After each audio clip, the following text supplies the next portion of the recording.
Typhoon Century Rescue Plan. Hello, welcome to 2124. By 2124, Earth had entered the typhoon century. Due to extreme climate change, even the Arctic faced up to 13 typhoons a year.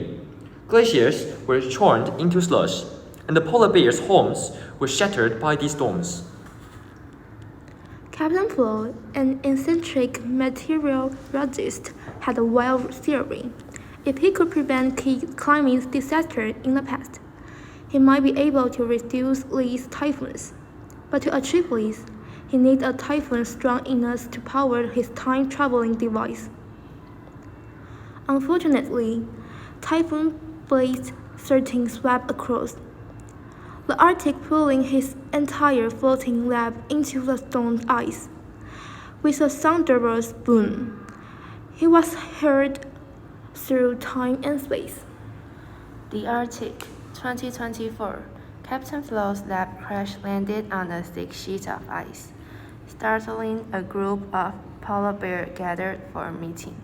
Most of them fled in panic, but one bear named Paul stayed behind, watching the chaos unfold with curiosity. Humans, Paul grumbled, crossing his arms. what kind of trouble are you causing this time? Captain Flo stumbled out of the lab, her eyes wide with excitement. Oh my gosh! A real polar bear! Perfect, I would need your help. Paul tilted his head, skeptical. My help? You humans are the reason everything's messed up in the first place. Flo waved his hands urgently. No time to argue. I'm here to change history.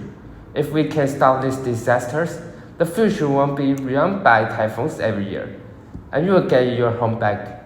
Paul sighed. Sounds like nonsense. But I don't have many options, do I? Thus began Flo and Paul's time-traveling adventure. Together, they jumped to critical moments in history to tweak human behavior and reduce the number of future typhoons. Their key missions included 1. March. Flo and Paul snuck into a factory, disguising himself as the ghost of polar bear past. Paul let out a thunderous roar, terrifying the factory owners into switching from coal to water-powered energy.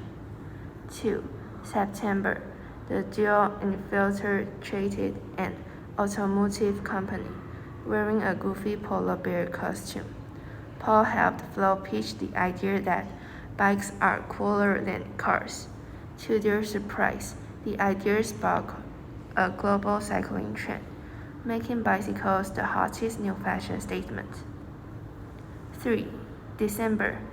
At the United Nations Climate Summit, Flo strode confidently into the conference room. With a booming voice, he slammed the table and roared, Cut your emissions, or I will turn off your lights on while you are showering.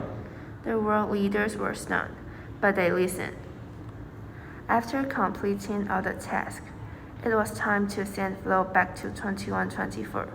But how to activate the time device again became a problem. After discussion between the two, they suddenly thought that they could use the natural force of pedaling to drive time device.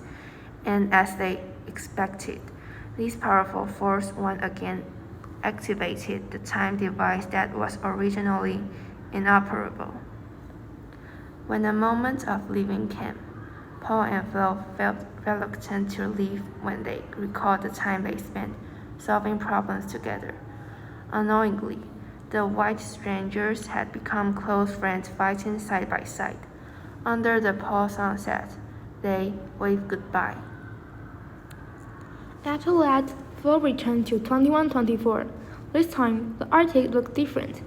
Typhoons had decreased to only 1 or 2 a year. The ice sheet had partially recovered, and the polar bears had their homes back. Years later, Paul's granddaughter Bella was tending to a small garden on the ice. While digging, she stumbled upon an old rusty phone. To her surprise, it still worked. On the phone, She found a photo of her grandfather, Paul, standing next to one of the world's most influential scientists, Captain Paul. Bella's heart swelled with pride. She realized her grandfather was one of the heroes who had saved the Arctic. Inspired by his legacy, she vowed to become a polar bear representative and speak up for her fellow bears at the United Nations. The end. Thank you for your reading. 对的，不一样，应该可以吧？我觉得可以。哇